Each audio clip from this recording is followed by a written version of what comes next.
Eneo se dédouane du déficit de production actuel de l'énergie électrique au Cameroun.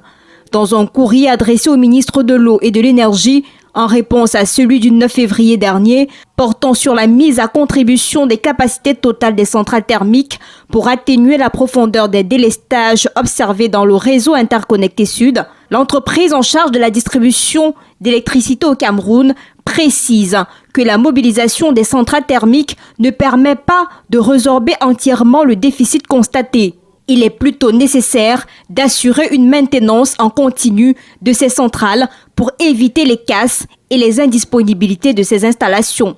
Cette mobilisation implique des surcoûts en termes d'achat de combustible estimés à 10 milliards de francs CFA en février 2024 et 8 milliards pour le mois de mars 2024.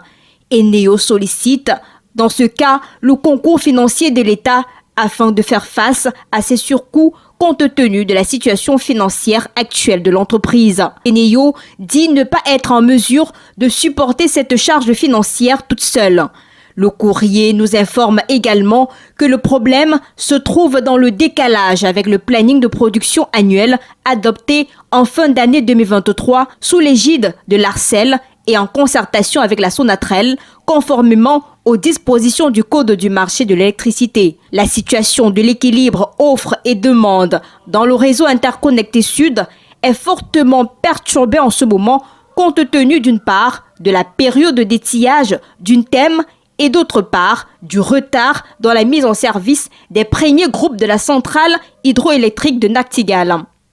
Pour conclure, le directeur général d'Eneo, dans son courrier, rappelle au ministre de l'Eau et de l'Énergie que l'effacement des clients n'est pas de son ressort exclusif, mais de Sonatrel en ce qui concerne les clients haute tension raccordés au réseau public de transport. Il est donc question, tel que le souligne le directeur général d'Eneo, de prendre des mesures concertées et faire front commun afin d'assurer autant que possible un service de l'électricité de qualité et préserver la stabilité du pays.